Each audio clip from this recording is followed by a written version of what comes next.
Hello advanced players, this is Starstruck Shiny back with more Mushi League content. This is the final episode that covers Season 15 of the Mushi League. I'm playing against Tempokin in the Semifinals. This week is a rematch between the Regirunners and A Flock of Smeargulls. Tempokin is a well-known and formidable Generation 3 OU player in the Mushi League community, and he actually hosts his own tournaments that are pretty fun and unpredictable.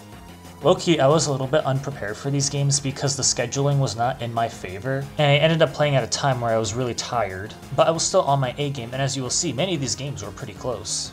As always, be sure to like, comment, and subscribe, and let's begin! So, I lead with Zapdos as Tempokin leads with Tyranitar, and I immediately switch out to Swampert thinking it's going to use Rock Slide, but it actually goes for Ice Beam, which implies that it's a Mixed Tyranitar, so thus I have to... Well, actually, I don't switch out here. I was supposed to switch after it revealed Ice Beam because this is most likely a Mixed Tyranitar and those have Hidden Power Grass, but for some reason I decided to stay in, which was a really big error on my part. And I miss Hydro Pump, which is really bad. I needed to preserve my Swampert here, so I switched into Tyranitar and have it dodge a random move, and it takes Ice Beam pretty well. And I have to take the well, I can't take the following Brick Break, so I have to switch in Zapdos here, and I basically made no progress. So instead, I had to have Zapdos use Hidden Power Fighting and take an Ice Beam, which I should have done on turn 1. So yeah, that was... A lot of my mons were damaged here, like 3 of them, and Tyranitar is at 18%, so Tyranitar pretty much did its job in trading its health for like health on 3 of my teammates. So Tempokin's teammates can finish off the rest of my team pretty easily here. And if I knew this was a mixed set, I could have just easily 2-hit KO'd the Tyranitar, but I decided to keep switching around, which got me nowhere. Tempokin intelligently sends in Blissey here to catch my Thunderbolt mid-ground, so I have to switch out again. Next turn I double switch, or Tempokin double switches here, sends in Tyranitar on my Metagross, and Tyranitar gets another hit with Fire Blast as I finish it off with Earthquake. So yeah, Tyranitar damaged 4 of my Pokemon here, which is really not good for me. Now there's a Skarmory. I need to stop switching around here, but I get Zapdos in on the spikes, and now Blissey's oh, Swampert actually comes in here, taking Thunderbolt. So yeah, Skarmory comes in as a Drill Peck, and I get a lucky critical hit. Tempokin was probably expecting Hidden Power Grass or something. And now I have to threaten this Skarmory with Thunderbolt. And Tempokin decides to switch in Blissey to actually take it. So yeah, Tempokin is switch stalling me, and he's doing a good job at it. Now, based on a lesson that I learned from week 4, I believe, I should stay in on Zapdos to try to get a critical hit on the Blissey before it tries to spam Soft Boiled. So I try to use Hidden Power, and I don't get the crit. So Blissey has a free turn to Soft Boiled. And now I'm in a really bad spot here. I sent in Roselia as my Spike Setter, which is kind of wild, not gonna lie. You almost never see Roselia in competitive, but it has a couple of niches. If only Roselia could evolve into Roserade in this generation. So yeah, Roselia uses Spikes, and I actually sack Swampert here so that Salamence doesn't take an action on this turn. So I get a free switch to Gengar, which doesn't really matter. But I actually do get the Will-O-Wisp off, as Salamence reveals itself to be a Mixed Salamence. I feel like Blissey would have been a better switch-in, though. Because even Mixed Salamence doesn't like taking burn damage. Although since Mixed Tyranitar has done a number on my team, the Salamence can probably afford to get burned and finish me off within a couple of turns. But I think Blissey was still the safer play. Yeah, Scar and Bliss can really answer a good part of the metagame because of their defensive synergy. And Mixed Tyranitar pretty much counters a lot of the team styles that I brought. And I should have brought better answers to it, anticipating it. But good on Tempokin for really like maximizing his scouting potential. Now this turn kind of confused me here. Turn 18. I actually Ice Punch and get a free KO on Salamence, and I was like, what? Why? Why not switch into Blissey here? That Salamence could have... Even though the Salamence had special attacks, like, it could have still done stuff in the late game with, or in spite of burn damage, but I don't know why it would sacrifice Salamence here. Maybe Tempokin thought they were faster, but still. Now Blissey comes in, And I think what happens is that we just do a couple turns of switching. I send in Tyranitar to threaten it out. Then Swampert gets a free switch on Tyranitar. Takes a decent amount from Earthquake, especially with spikes down. And then I have to sacrifice Roselia here. Well, actually force out Swampert, and then land a Leech Seed, which doesn't do much anyway. Skarmory reveals Drill Peck, and Zapdos barely holds on. Yeah, this is kind of a lost cause here. Now I predict the Blissey switch, and I nail it with Hidden Power. So that I can actually get a bit ahead in the game. So yeah, I have the lead in terms of the number of remaining Pokemon, but that doesn't really matter here. Now I sack Roselia to Aerodactyl, and I send in Metagross. Actually, send in Tyranitar here because I think Metagross is beaten down. Tempokin makes a switch here, and I go for Dragon Dance as like my last-ditch effort to win. But if Aerodactyl stayed in, it would have easily picked off my Tyranitar. Rock Slide accuracy willing, that is. Also, a side note, my timer went down to 10 seconds. And I was really like prone to making misplays here because I was thinking long and hard on what to do here and what the game state was that I almost ran out of time. I know some like good players have their timers go down to 5 seconds before they pick a move, and they're kind of forced to like click moves quickly in order to regain like seconds of their timer, especially if they're doing a bunch of switching or like stalling shenanigans. And yeah, that really like puts me at a disadvantage here. Now we have Skarmory trying to answer my Tyranitar here. I go for Rock Slide trying to flinch, and I don't get it. This is a leftover set, so Toxic will stall out the timer for me. Swampert comes in trying to hit another Rock Slide, but I actually go for a Dragon Dance here, because I'm like really desperate to try to pull off a sweep here. Skarmory, I'll actually go for Double Edge here, but it doesn't kill it, because I figured it was the best mid-ground option for me. Skarmory can protect. Oh, actually, Skarmory doesn't protect, and I go for Double Edge again. The recoil damage and poison really do add up, but I'm really trying my hardest here to stay alive. I go for Double Edge again, and I actually bring Arrow down to make Arrow the last Pokemon here. But unfortunately, Metagross is at 20%, so it can't really check Aerodactyl. I do survive Rock Slide, but I get flinched. Yeah, that was unfortunate. I made a stupid misplay by switching Zapdos in. I should have tried to pray for a Rock Slide miss. I think I forgot spikes were down. And yeah, Aerodactyl pretty much finishes off my team. And I lose. So, even though Mixed Tyranitar did its job, it definitely battered my team for Salamence, well, Salamence if it didn't die, Aerodactyl to like pick up the pieces here. What I should have done was just try to get damage early on a Mixed Tyranitar because it's not really supposed to last long and you're just trying to kill it as quick as possible. Had I known it was a Mixed Tyranitar, I could have left Zapdos in and just spammed Hidden Power on it. That way I would have had more of my teammates alive so that I could actually hold my ground against Aerodactyl. Because if Swampert did not take Hidden Power Grass, I would have definitely checked the Aerodactyl. At the end, it did kind of go down to luck, and I did get unfortunate luck at the end, but, it is what it is.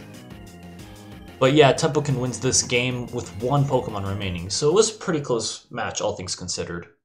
If I played better throughout the match, I would have had more quote-unquote RNG control, as in my chances of winning were not hinging on one bit of bad RNG or something like that. So in the second game, Tempokin leads with Zapdos, and I lead with Medicham. And this is a Choice Banded set, so I go for Rock Slide on the first turn as Zapdos substitutes. The same thing happens again. I Rock Slide on the Zapdos substitute. Zapdos is trying to fish for a Rock Slide miss, but Tempokin's not getting that lucky yet. Now on the third turn, instead of substituting, Tempokin goes for Swampert, thinking that this is a Choice Banded set, so it takes Rock Slide well. And now I send in Suicune to absorb a Hydro Pump, and I do predict an Ice. I predict the Zapdos switch, and so I go for Ice Beam, and I bring Zapdos down to 11%, so that's actually pretty good. Now I have to switch in Snorlax to take whatever Zapdos got. Now Tempokin actually Baton passes to Snorlax to get a Thunder Wave off, which is, I mean, I don't know, I don't know why it's sending a special wall to check another special wall, especially one that has physical attacks, but okay, Tempokin, you do you.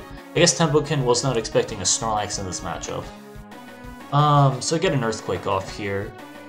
Then I use Shadow Ball as a middle ground, and I catch Zapdos coming in, basically being a sacrifice. That was kind of a misplay, I think, but I'll take it. Especially after what happened last game. Now this is actually a Curse Swampert set, so I also go for Curse here, but this is actually going to be a losing one-on-one for me because Paralysis and Swampert's a bit stronger with Stab Earthquake. I get an Unlucky Para here. So I have to immediately sacrifice Snorlax to self-destruct on the Curse Swampert to prevent it from getting too many boosts. So that trade was kind of necessary for me, even if it's unfavorable. Now Dugtrio comes in on the double down, which is actually pretty good considering Dugtrio can answer a lot of Mons that come in unsuspectingly. I send in Medicham here to potentially get more choice banded hits, but well, I actually survive Earthquake here, and I go for Brick Break to one-hit KO it. Yeah, it was kind of an unfortunate Dugtrio sack because Tempokin probably didn't have any good Brick Break switch-ins left, so you kind of just had to let go of your least important Mon here. Now, I switch into Tyranitar as Jirachi comes in, and Jirachi first goes for Fire Punch, so this could have been a Toxic Fire Punch set, but Hidden Power Grass was revealed, so this is actually what's called the Super Rachi, Calm Mind plus 3 attacks. I used Thunder Wave, which is an unlikely move on, which is a rare move on Tyranitar. I used that to chip it, or to cripple it, and then Regice comes in, which is kind of shows that Tempokin has very few options left and is kind of struggling to survive here. Needless to say, I think I go for Rock Slide here. Oh no, I go for Earthquake, predicting a Jirachi switch, and Regice gets a lucky Thunder Wave on me. And now Regice is forced to explode here, but Limestone takes it very well, and here comes Raikou, exploiting the Paralysis, with potential substitutes and Calm Minds. Raikou uses Substitute, and I just use Earthquake.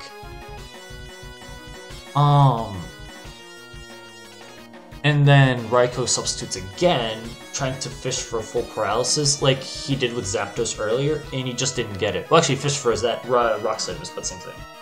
Yeah, Raikou keeps substituting here instead of attacking. He could have probably gotten to a KO here, because I don't think Earthquake would kill from full. So now Raikou's forced to attack, and I don't get full Paralysis. So yeah, Tempokin got pretty unlucky here, and he has to forfeit. So I won this match, tying the series 1-1. Yeah, that was a pretty quick game, all things considered, and I think I just got good matchups here. And I also, like, didn't get really bad luck here. I mean, apart from Snorlax being forced to trade, but that didn't really matter too much. That was just the one concession I had to make here.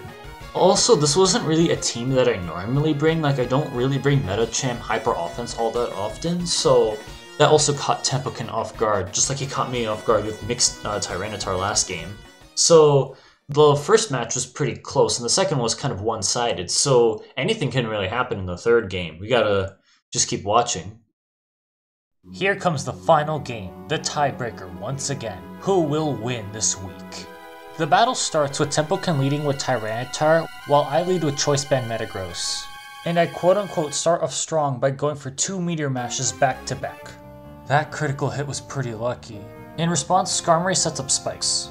Tempokin is forced to switch out into Swampert, and I get another critical hit with a Meteor Mash. What?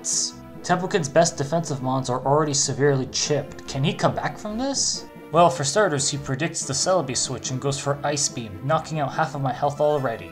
Aerodactyl comes in to absorb my Giga Drain, and I get a little bit of health back. Based on these 4 Pokemon that were revealed, this seems to be a Toxic Spike Sandstorm team. Like, probably a generic one at that. This is followed by 2 double switches. Against this Blissey, I reveal Brick Break on my Tyranitar, giving away the impression that I'm a Pursuit set. And since I can't really go toe-to-toe with Blissey from these ranges, I decide to switch into Metagross. Tempokin catches that by switching Salamence. To respond to the Salamence, I decide to switch in Claydol, as that's my best answer to a mixed set, and I can also freely Rapid Spin the next turn.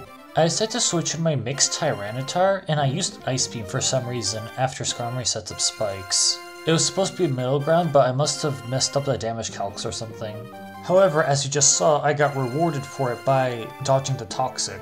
Furthermore, I predict the Tyranitar or Blissey switch in, and I go for Brick Break afterwards, bringing Tyranitar down to 23%. I probably should have Rapid Spin on Claydol instead of pivoting to Suicune, but at the same time Skarmory could have set up spikes later in the game. Suicune thuds into Surf as Tempokin pivots in Blissey, and then I take advantage of the forced Soft Boil turn by switching in Metagross, and I get an opportunity to use Meteor Mash, which Skarmory absorbs for the sacrifice. I don't really have a good answer to this mixed Salamence anymore, so I decide to sacrifice Tyranitar over the span of 2 turns, and I make a questionable trade with my Salamence here. Sacrificing my Salamence benefits Tempokin more than Tempokin sacrificing his own Salamence here, because I kind of needed my own dragon to clean off many of Tempokin's remaining Pokemon. After a couple of turns I pivot in my Metagross again, but I missed Meteor Mash! Now I have to take even more Spikes Chip, and my Suicune is at very low HP, while I desperately try to set up a Calm Mind wall break. I'm forced to rest here and stay asleep, which makes me really exploitable. Having Sleep Talk would be a lot better here, but I need Roar to stop this Calm Mind Blissey. I hit Swampert pretty hard, but I mistakenly rested instead of using another Surf. I should have probably killed the Swampert while I still could have. This short-sighted decision now caused Swampert to heal a lot of HP gradually, while rendering Suicune virtually useless. However, I actually successfully killed the Swampert with Surf, albeit at a lower HP than ideal. So basically those sleep turns were pretty much a waste, and I made myself more vulnerable to critical hits. Aerodactyl here locked itself into Earthquake, so I get a free opportunity to Rapid Spin with Claydol, although it was too late. I switched Celebi in on the Dragon Claw, and in retrospect I probably should have sacrificed Claydol here. At this point, it's a battle of survival for me. But wait, what? My Celebi was faster than the Salamence this whole time? That was such an idiotic oversight. Jeez, had I been aware of that, I could have made this matchup so much easier. And at the very end, Tempokin and I trade a couple of KOs, and this Blissey beats my Calm Mind Celebi. I would have had a better shot if my Celebi had more HP if I sacrificed Claydol earlier, but it still would have been an uphill battle. It might have been obvious to some expert players that I was showing signs of fatigue with some of my misplays here, and I'm not going to go on and say that, oh, I blamed the poor scheduling or whatever, because I know it's mostly a skill issue on my end here. Like the first game, this game had to go all the way to the very end before it finished. So both corners did have a chance to win this, and Tempokin took the glory. Even if both of us fully optimized our plays, the battle could have gone down to a couple of turns, either due to RNG or predictions. And Game 2, on the other hand, was pretty much just a bad matchup, all things considered. It was pretty lopsided, and Tempokin couldn't really do much there. Once again, I think Tempokin did an arguably better job scouting the other player, and admittedly 2 of the teams that I brought were pretty much selected at the last minute, defying the prior preparation we did with the team. But hey, plans change, and sometimes we gotta improvise. Anyways, great job Tempokin! That was the semifinals between the Regirunners and A Flock of Smeargulls. Towards the end of the week, Tempokin's team actually won the semifinals and went on to compete in the finals. Afterwards, our team kind of got avenged because the Psychic Guardians beat the Flock of Smeargulls and won the entire season. So yeah, this was the end of the Regirunners. The Flock of Smeargulls finally beat us after losing to us in the previous week. So much so that the Regirunners never came back to Mushi League. So for me, what happens next? Well, you'll find out for yourself as you keep watching Starstruck Shiny.